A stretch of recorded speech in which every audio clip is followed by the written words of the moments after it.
Pues muchísimas gracias, Carlos, por la amable presentación y, bueno, en primer lugar, como el resto de ponentes, agradecer tanto al doctor Carlos de Lecea como al doctor Duelo y, bueno, al doctor Healthcare y a los promotores AB Biotech por la amable invitación para estar presentando aquí esta conferencia con mis compañeros. Sin más, voy a compartir mi presentación. Aquí, vamos a ver. Bien, y vamos a empezar. Entonces, como decía el doctor Carlos de Lecea, realmente a mí el tema de la deficiencia de DAO es un tema que me apasiona desde que lo conozco. Realmente a mí me vino a responder una pregunta que tiene que ver con mi clínica diaria. En mi clínica diaria yo veo un 80% de los pacientes que veo son pacientes con un trastorno por déficit de atención e hiperactividad.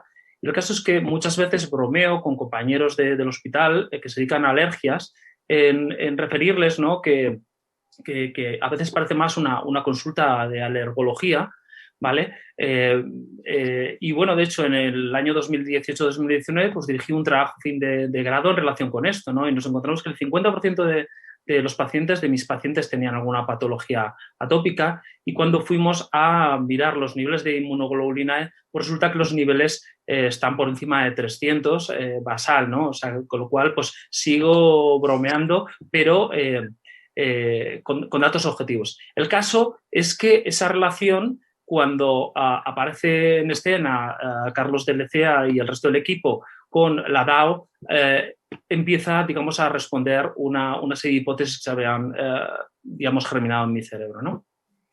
Bien, me gustaría señalar algunos datos para la audiencia que son de extremada importancia, ¿no? El TDAH es la patología del neurodesarrollo más frecuente. Podríamos decir que hasta la adolescencia es la patología más frecuente en la infancia y la adolescencia a nivel psiquiátrico, y que aproximadamente se aceptan entre un 4 y un 8% de la población de los niños y adolescentes en todo el mundo presentarían esta patología en diferentes grados de gravedad, y aproximadamente un 60%, es decir, un 2,5% de esos niños y adolescentes van a continuar en la vida adulta con sintomatología. El tratamiento que normalmente usamos pues es un tratamiento que nosotros llamamos multimodal, que es una combinación de psicoeducación, de deporte, de medicación, principalmente estimulantes, y psicoterapia cognitivo-conductual. El caso es que muchas veces el TDAH es considerado erróneamente como una patología leve, pero es una patología que, si no se detecta y no se trata, digamos que va teniendo muchísimas consecuencias y un impacto muy deleterio en los sujetos, ¿no? Simplemente les pongo un par de artículos reflejando esto, ¿no? Cuando yo en las conferencias pregunto cuál es la patología de salud mental que más afecta a los sujetos, que más se relaciona, por ejemplo, con estar en los sistemas de protección social, realmente la gente responde pues la esquizofrenia, el trastorno bipolar, y la realidad es que es el TDAH. Es decir, como demostraron en este artículo de un seguimiento de 28 años que aquí les señalo. Pero es que lo que la gente desconoce es que es una patología que, si no se trata, aumenta muchísimo las tasas de mortalidad. De hecho, se calcula que aproximadamente una de cada 3 accidentes de tráfico detrás hay una persona con TDAH, ¿no? Bien, este es uno de los artículos que yo, de los cuales he disfrutado más en la lectura en los últimos 2-3 años, porque es un registro maravilloso en Suecia, con más de 700.000 personas, y en el cual, aunque el gráfico puede parecer complejo, se lo voy a interpretar para que vean la relevancia de lo que les digo, ¿no? Digamos, en español diríamos que Dios los cría y ellos se juntan. Ven, aquí en este gráfico, ven, aquí pone male ADSD y aquí es female ADSD. Y esto, la pregunta en este artículo que se hacían los autores, era si la gente se relacionaba, es decir, las parejas se juntaban por si tenían patología psiquiátrica, y la respuesta es que sí, ¿no? Pero es que además cuando quisieron responder, bueno, y se juntan en relación con las patologías, es decir, la persona con anorexia se junta con otra persona con anorexia, la persona con un trastorno obsesivo compulsivo se junta con una persona con trastorno compulsivo, pues lo que se encontraron es lo siguiente. Se encontraron que los hombres con TDAH tenían casi 10 más probabilidades de haberse juntado, emparejado con una persona con un trastorno del espectro autista, probablemente un Asperger, y en segundo lugar, casi 8 veces se juntaban con una mujer que tenía déficit de atención. Y en el caso de las mujeres pasaba pues 3/4 de lo mismo. Es decir, hay algo en el TDAH que hace que la gente se junte. Y esto es exactamente lo que yo veo todos los días en consulta. Pero lo más importante del TDAH es este artículo, que es un registro de la mortalidad en Suecia, publicado por el equipo de epidemiólogos liderado por Dalsgaard, en el cual demostraron que niños, adolescentes y adultos con TDAH, cuando no eran adecuadamente tratados a nivel farmacológico, pues la mortalidad se multiplicaba entre 2 y 8 veces. Con lo cual, fíjense ustedes la repercusión que esto tiene. Y cuando se les trataba, prácticamente la mortalidad se normaliza. El caso es que, claro, cuando Carlos me viene y el resto del equipo me pregunta sobre la posible relación del TDAH con la DAO, pues lógicamente yo hice búsquedas y las búsquedas iniciales fueron un poco desalentadoras, ¿no? Es decir, no había nada en relación a la intolerancia a la histamina, nada que tuviera que ver con la deficiencia de DAO. Pero el caso es que esto no a ningún investigador le debe desanimar, ¿no? Es decir, tienes que abrir puertas y empiezas a abrir puertas y te das cuenta que sí que hay bastante literatura sobre la relación, por ejemplo, del TDAH y la neurotransmisión histaminérgica. Bien, las diapositivas que hacen referencia a la intolerancia a histamina las voy a pasar porque yo creo que sería, si no, el sexto o séptimo ponente que recurre a las mismas diapositivas. Esto lo han hablado todos mis compañeros. Se ve claramente un interés creciente por el estudio de la deficiencia de la DAO y de la intolerancia a la histamina. Sí que me gustaría en este estudio rescatar una cosa que es muy importante como prescriptor.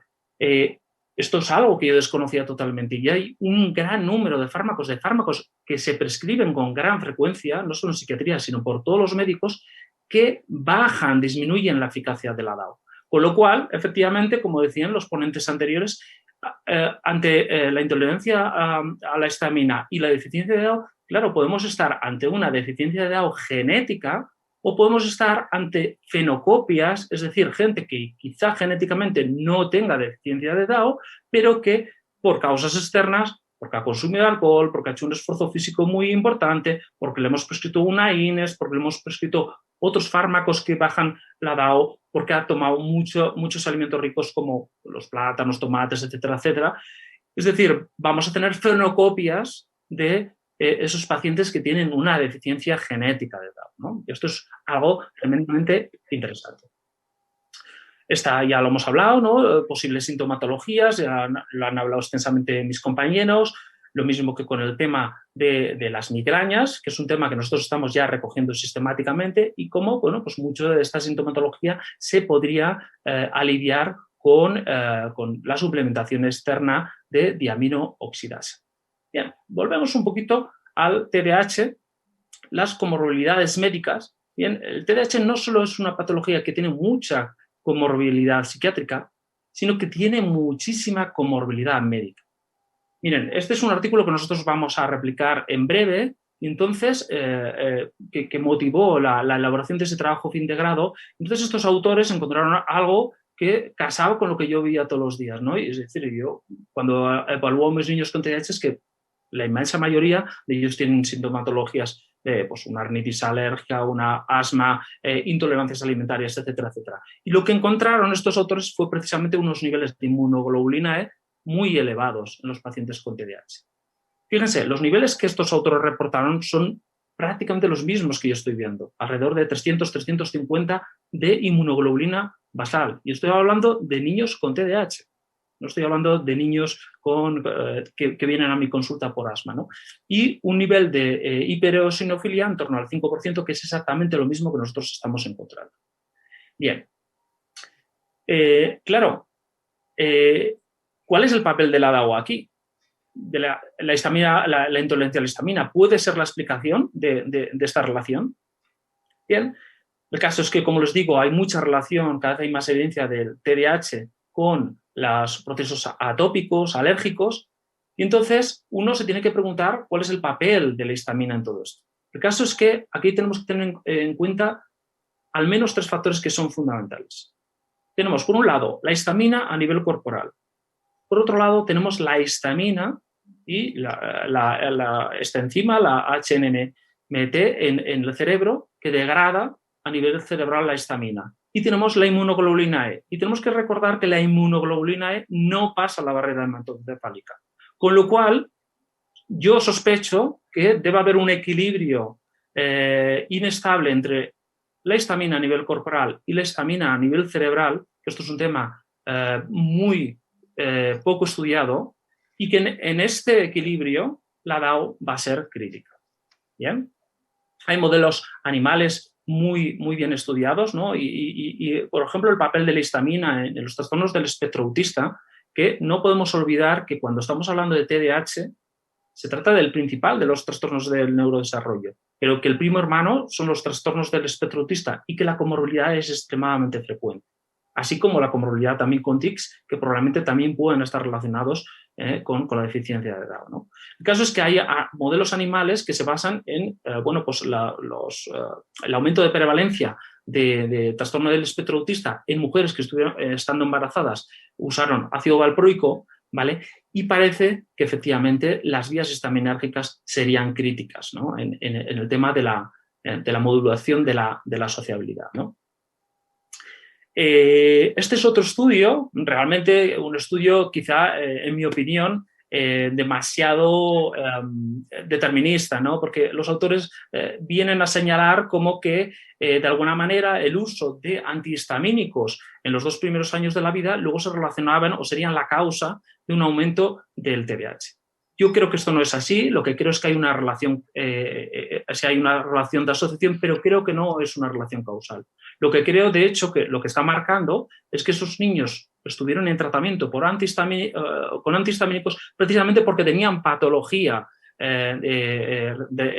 digamos, relacionada con la rinitis y con la atopia, ¿no? Y que eso está relacionado con la configuración de lo que es el TDAH. De hecho, los compañeros han hablado un poquito de los antagonistas del receptor 3 de la histamina, ¿no? Sabemos estos 4 receptores que tenemos y todos nosotros, o las personas que hayan tenido la mala suerte de tener que usar algún antihistamínico por un proceso alérgico en algún momento de su vida, saben que los que pasan la barrera hematoencefálica nos generaban mucha sedación. Es interesante, sin embargo, saber que producen sedación, pero los estudios señalan que no alteran a lo que es digamos, el proceso de memorización. Y esto es muy importante. Bien, ¿cómo unimos todo esto? TDAH, inmunoglobulina E, DAO. Pues mire, esto no deja de ser una hipótesis, pero en mi opinión lo que probablemente pueda estar sucediendo es que digamos, hay una asociación genética entre las patologías atópicas y el TDAH, probablemente porque tenga algún sentido evolutivo, ¿vale? Y que, de alguna manera, lo que está sucediendo es que esta inmunoglobulina E, que está activando a los mastocitos, va a liberar digamos, un nivel importante de histamina, y esto puede provocar no solo las reacciones alérgicas, sino que probablemente va a cambiar el desbalance a nivel cerebral de histamina. ¿Bien? Y otra cosa que es importantísima, que es el tema de neuroinflamación. Como hablaba el compañero doctor San Mauro previamente, de la relación de la histamina con el dolor, pero no solo con el dolor, también con mecanismos inflamatorios que, como sabemos, y esto a modo un poco de conclusión, este artículo postulaba que de alguna manera la histamina podía ser digamos, el eslabón perdido en la depresión, ¿no? Pues realmente a mí lo que me parece es que no solo de la depresión, sino que probablemente la histamina puede representar el eslabón perdido también de muchas de las asociaciones entre el TDAH y patología alérgica, tenga o no un mecanismo mediado por la inmunoglobulina E.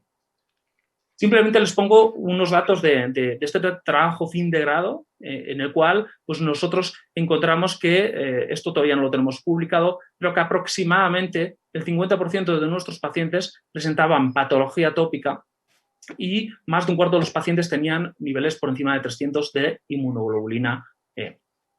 Bien, como decía el doctor Delecea, vamos a iniciar nosotros en breve un primer estudio extraordinariamente interesante, primero para definir cuál es la prevalencia de deficiencia de DAO de los SNPs que regulan la deficiencia de DAO en el TDAH, y mi sospecha, y es sospecha porque no hay literatura al respecto, es que nos vamos a encontrar con, digamos, con niveles muy, muy elevados, ¿no? Y esto me lleva a, claro, cuando oí a mi compañero hablar que en el estudio que habían realizado el 87% de los pacientes con migraña tenían esta deficiencia, claro, esto nos tiene que hacer, a los médicos, nos tiene que hacer reflexionar sobre cuál es el sentido evolutivo de esto. Es decir, cuál es el papel que la DAO ha estado, digamos, realizando en nosotros como especie, ¿no? Y cuál es el mecanismo, qué es lo que hace y que ha tenido un sentido evolutivo para que un porcentaje muy elevado de la población tenga esta deficiencia, ¿no? Simplemente les quería decir, bueno, pues hace referencia a un libro que publiqué recientemente, Jaque Mate al TDAH, si alguien lo quiere comprar o visibilizar algunos de los capítulos, los tiene en internet, y ahí hablo algo sobre la relación con la inmunoglobulina E, no sobre la deficiencia de DAO, pero seguramente en la segunda edición hablaré ya de esta relación. Muchísimas gracias.